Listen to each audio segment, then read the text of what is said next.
ሰበር ዜናና ሕቶ ምግንፃል ብግልፂ ወይ ዕላው ብዝኾነ መንገዲ መቕራቡ ዝብል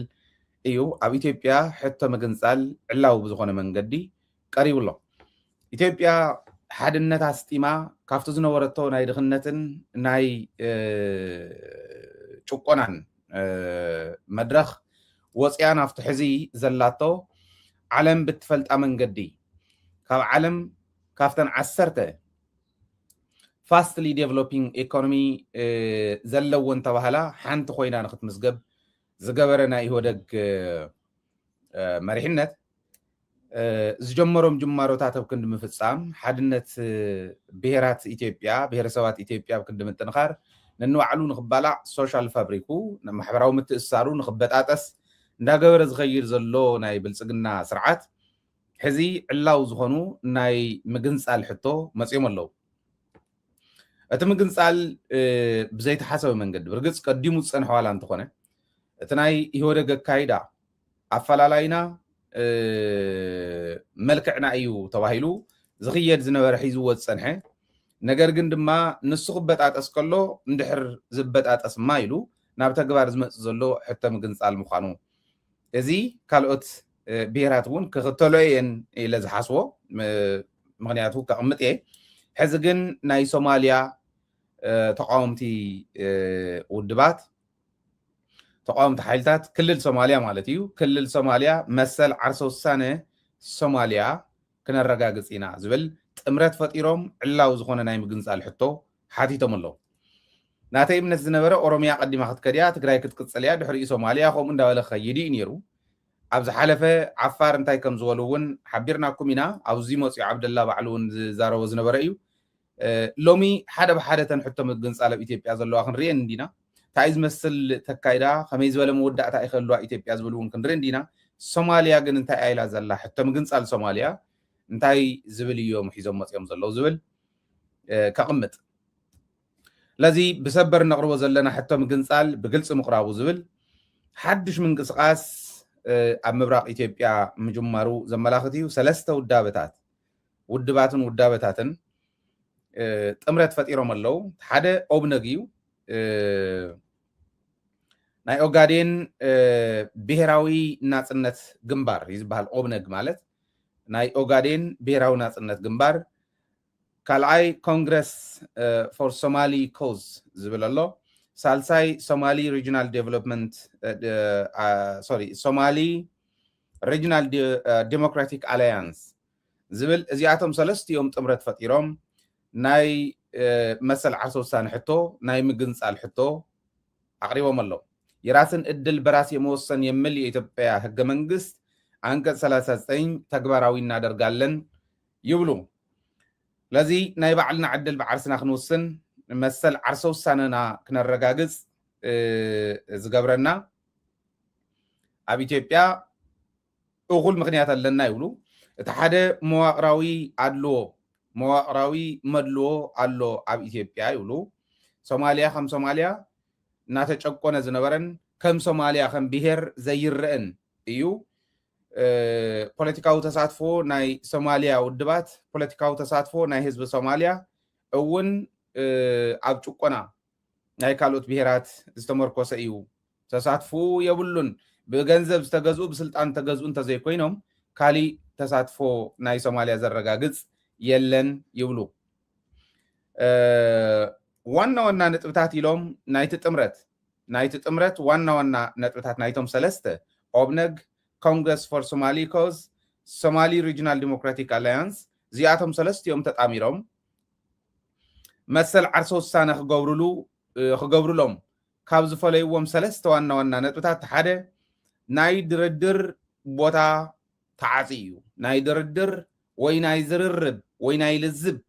ቦታ ተዓፂ እዩ ኣብ ኢትዮጵያ ይብሉ። እዚ ማለት ለሚና ኢና ሓቲትና ኢና ለሚናዮም ሓቲትናዮም ክቕበሉና ዘይከኣሉ ስለ ዝኾኑ ፖለቲካ ኢትዮጵያ ሕዚ መፈርፈር ዘይብሉ ናይ ግለሰባት መጥቀሚ እሞ ከዓ ቃል በዓል ዘቕምጡ ወይ ዘቕምጥ ዘለኹ ናይ ግለሰባት መጥቀሚ እሞ ከዓ ናይቶም ብርእሲ ደረጃ እውን በተሓሳስባ ደረጃ በአስተሳሰብ ደረጃ የተዘጋባቸው የሚባሉት ሰዎች የዘጋጉት ሆነዋል። መፈርፈሩን የለን መግቢያ የለውም የኢትዮጵያ ፖለቲካ ይብሉ። ስለዚህ የድርድር ቦታዎች ተዘግተዋል። ጠይቅና ኢና ሓቲትና ኢና ለሚና ኢና ህዝብና ወዲብና እውን ብህዝቢ ኣቢልና ሓቲትና ኢና ግን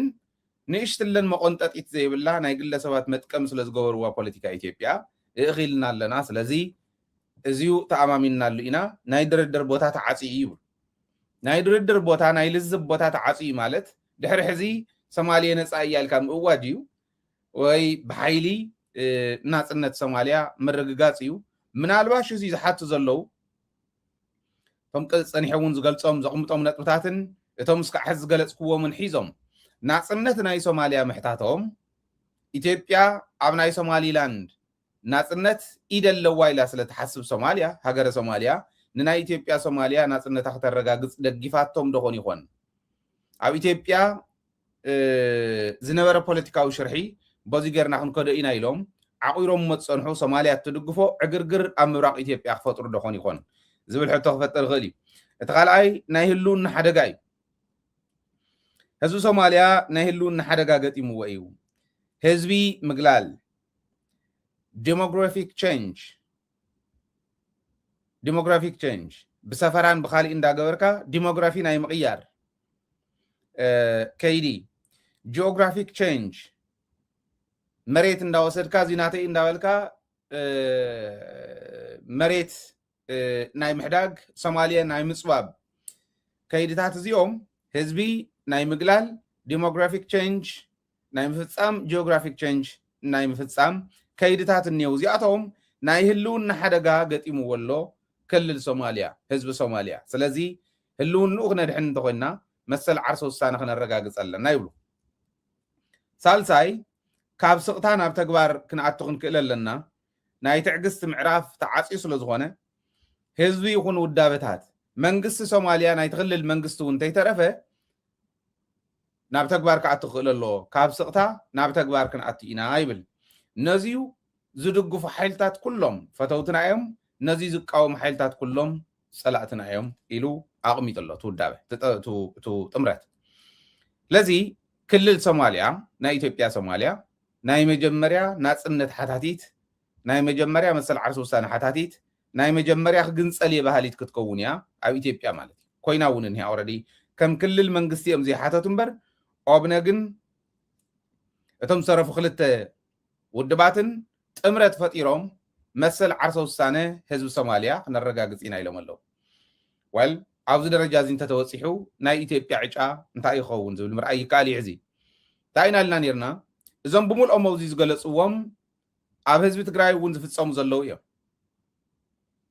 ኩሎም መውዚ ዝገለፅዎም ኣብ ልዕሊ ህዝቢ ትግራይ ዝፍፀሙ ዘለው እዮም። ኣብ ልዕሊ ህዝቢ ኣምሓራ ዝፍፀሙ ዘለው እዮም።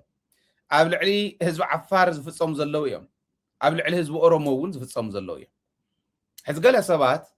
ኦሮሞ ህዝቢ ኦሮሞ በቃ ናይ ኦሮሞ ግዜ ስለ ዝኾነ ኦሮሞ ኢኹም ዝገብረና ዘሎ እንዳበሉ ልክዕ ከምቲ ትግራዋይ ዝበሃል ዝነበረ ንህዝቢ ኦሮሞ ሽማሽም እንዳተዋሃወ ይኸይድ ኣሎ። እቲ ሕዚ ዝኸድዎ ዘለው ፕላን ቢ ዝበሃል ኢትዮጵያ ናይ ኦሮሚያ ልዕልነት ኣረጋጊፅና ክንገዛእ እንተኽኢልና ፅቡቕ፣ ንሱ እንተዘይክኢልና ግን ዓባይ ኦሮሚያ ክንምስረት ኢና ኢሎም ዝኸድዎ ዘለው ቅድሚ ሕዚ ዝገለፅናዮ እዚዩ ናይ ህዝቢ ሓሳብ እዩ ዝመስሎ። እዚ ብደንቢ ጌርና ቅድሚ ሕዚ እውን ተንቲናዮ ዝነበርና ስለ ዝኾንና ሕዚ ምዕሩይ ዝኾነ ረዲእት ክህልወኩም ምእንታ እንታ ናይ ኦሮሚያ እውን ክንመፃ ኢና ኔክስት ኦሮሚያ ክትኮን እያ ባዕላ ዝብል እምነት ስለ ዘለን ኦሮሚያ ክትኮን እንተኮይና እቲ ናይ ፖለቲካ መሪሕነት ዋ እሞ እንድሕር ግን ግንፅል ኮይና ዓባይ ኦሮሚያ ጌርና ገንፂልና ዘይንወስድ ዝብል ሓሳብ ከም ዘቕርብን ህዝቢ ከም ዘስልፈሉን እሙን ስለ ዝኾነ ንሱ እውን ክንሪኦ ኣለና። ሶማልያ ናይ ምግንፃል ሕቶ ሓቲት ኣላ። ሰለስቲኦም ውድባት ኦብነግ ዝፀንሐ እዩ። ናይ ምግንፃል ሕቶ እውን ዝፀንሐ እዩ። ብሃገረ ሶማልያ ዝሕገዝ ምዃኑ ቢሮታተው ከም ዘለውዎም ፋይናንስ እውን ዝሕገዝ ምዃኑ ምንም ዘጠራጥረ ኣይኮነ። ምስቲ ሕዚ ዝኒሄ ብመንጎ ኢትዮጵያን ሶማልያን ዝኒሄ ውጥረት እዚኦም ሰለስቲኦም ውድባት ከምዚ ዓይነት ሕቶ ምልዓሎም ሃገረ ሶማልያ ኣብ ኢትዮጵያ ኢድ እንዳእተወት ከም እትኸይድ ንሶማሊላንድ ክትከብብ እንተኮይና ናይ ኢትዮጵያ ሶማልያ ክትሕዝ ከም ዘለዋ ምንም ጥርጥር የብሉ። ኣብ ቀርኒ ኣፍሪካ زنيه ناي بوليتيكا خيدي كبير مخانو مرأي وساني تناي سوماليا مرأي طرح مالتي سوماليا إسرائيل نسومالي لاند هاجرنت سلازهابتا هاجرنت أفلوتو سلازهابتا سومالي لاند هاجرنت خوينا قصيلا زلا بونتلانديا كالوتون قصلاين سوماليا تبعت إسانا وين عشتن هاجرات كت كفافل تغليا أيو سوماليا طرح أنت يكونت جن كم تحسوا تري وزن لهم نابنا إثيوبيا سوماليا مصيلو ناب أوروميا خمسيو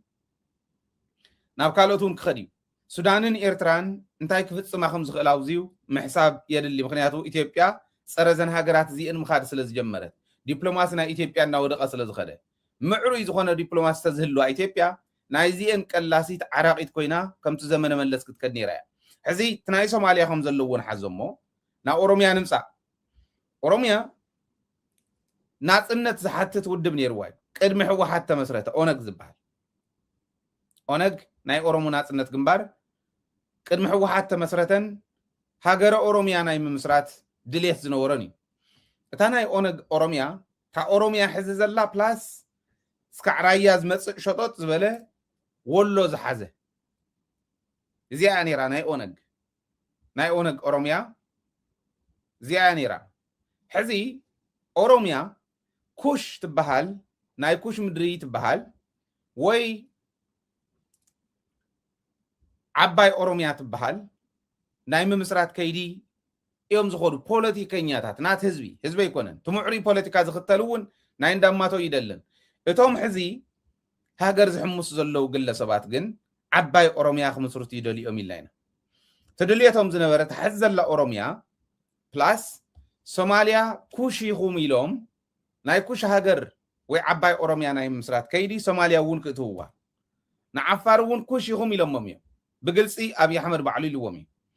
عفار ون زلاتو أوروميا عباي أوروميا ناي كوش هاجر من مسرات دحرينا ودوب كتكركل لها دوب عبي كلل سلز نبره بحساب كعتو سلز يخل كعتلهم سلز يخل بقليلو كعتلهم سلز يخل ندوب كفافي الكبر بعد خلل تمقلمو حتوتات سلز نورو ناي حد بوليتيكينياتات نعقو حتو هزب مسيل كان دوب بروعه مقلما زي اكفافي الكا نا اسيميليشن تدالو اورمايزد نمغبار تدالو مالت أوروم حزي زناي أوروميا أجندة أبدو أبربعتي إن كل الله تفتن حز اللوع نالواش ون تولو قاتلنا يخيل نزول ون تحليو كما أقولوا ونيو ولا يتاون تحتت يا خللنا قراقي تحتت يا سلطي تحتت يا سلطين قراقين ولا يتان كل الله بنتقوينن ندانا أسعين زغدا نيشتاي كلل انتي فتوتنا أوروميا عند أتوتي أتغد كتعطيا كوحطوا يوم بعلمون تزاريهم يوم رستيور داو تزارون تسميعهم ونات لمن ناجر ندياسبورا خيد زولو ونات لمن ناجر አሁን ከኦሮሚያ ጋር ከመስራት ውጪ ሌላ አማራጭ የለንም ይሉ ኦሬዲ አት ያላንሳ ገና አንተ ተጸውዕት አት ያላ ማለት ርስቱ ታተሪፋ ዘላ ጉራጌ ስልጤ ካሎት ዝሓዘት ደቡብ ብሔር ብሔረሰባትን ህዝባትን ክልል ተባሂላ ዝተመቅለት ያ እዚኣ ሒዛት ኢሎ ኦሬዲ ሲዳማ መንራን ከም ዝገብራ ሕድሕደንተን ክልላት ኣርባዕተ ዝገበርዎን ሓደ ተወካል ናይ ኦሮሞ ኣለዎን ኣብ ፌደራል ስራሕ ፈጻም በልዎ ስለዚ እዛ ደቡብ ትበሃል እትዮም ኣለው ጋምቤላ ዳርጋ ብኮማንድ ፖስት እዮም እትዮም ዓፋር ኣብያቶም ነራ ዓፋር ብኮማንድ ፖስት እትዮም ኣለው ሕዚ ኮማንድ ፖስት ይዝመርሓ ዘሎ ክልተ እዚ ሰራዊት እዮም ኣቕሚጦም ላንዩ ጋምቤላ ኣትያ ኦሬዲ ዳርጋ ፖሊስን ኣድማብተናን ካልኢን ብረትኩም ወብሩሰሙን ከም ተባሃለ ርኢኹም እዮም ቤንሻንጉል 50 ፕላስ ሓደን ተወፂሕና ፓርላማ ክሌም ክንገብር ኢና ኢሉ ነይሩ ሽመልስ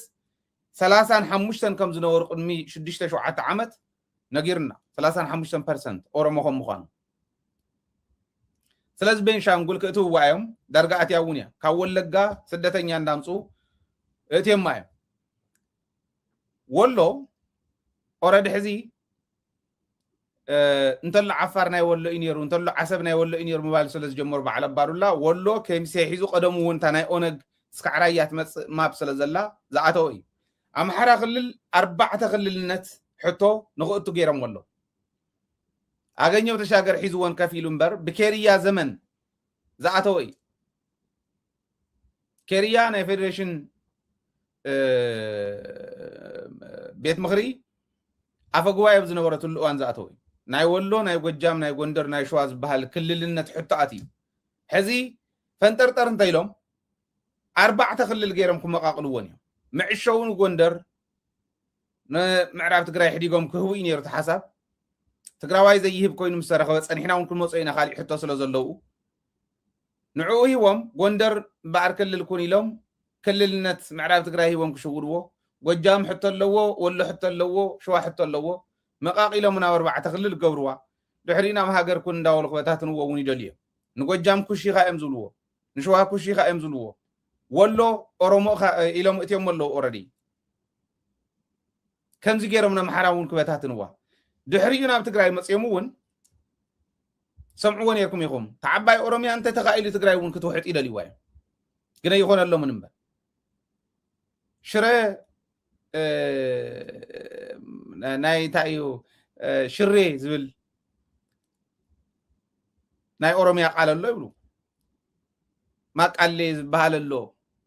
ስለዚ መቐለ እውን ናይ ኦሮሞ እዩ ነይሩ ኣዳጋራ ዝበሃል ቃል ኣሎ ኣብ ኦሮምኛ እሞ ዓዲግራት እውን ኣዳጋራ ካብ ዝብል ይመፅኡ ገለመለ እንዳበሉ ይኸዱ ቅዱስ ያሬድ ኦሮሞ እዩ ይብሉ ዘይበልዎ የለን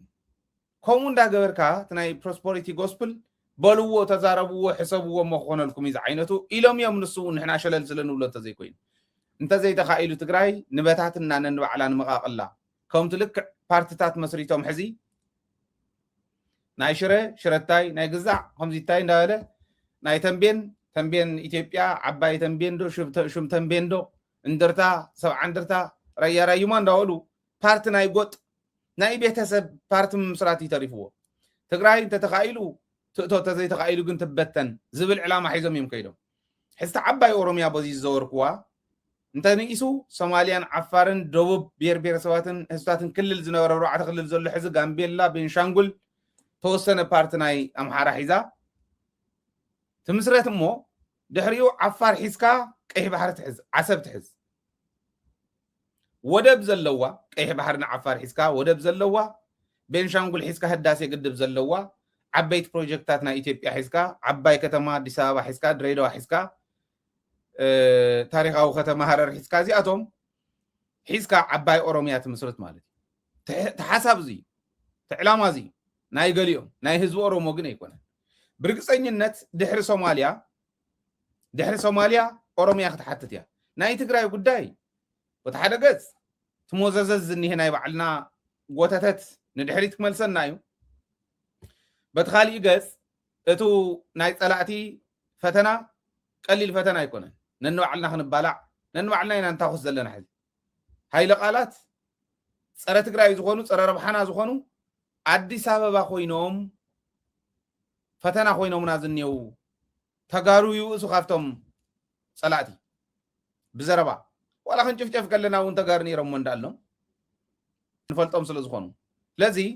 ትግራይ ከምዚ ጌርካ እንዳፈተንካ እያ ትፀንሕ ቡሱል መርሕ እንተመፂሁ መሬታ ክትሕዝያ ኣይትንክእና ይነኽኣክን ዝብል ይኮን ትዲል ምስ ትግራይ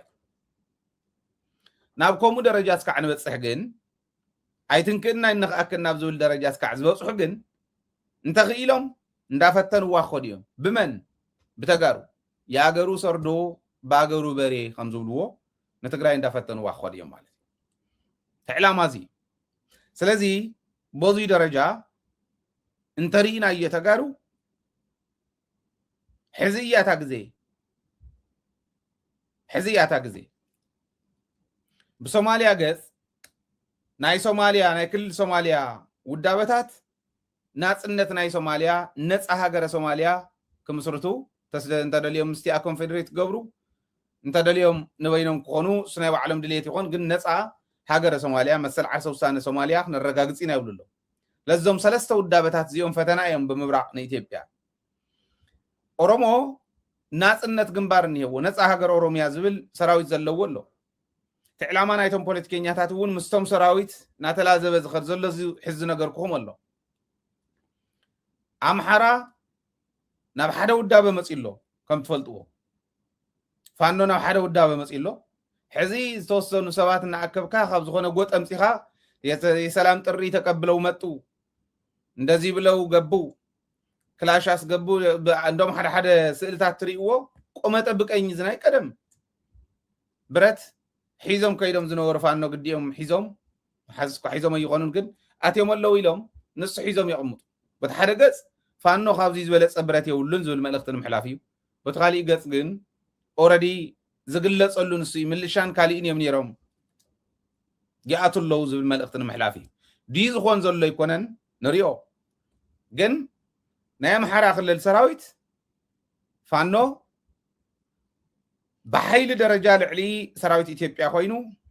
نيثيوبيا بحيل نفتنا زلو برغص أمحرا خلل جن واغا نخفللو زلو خم مخانو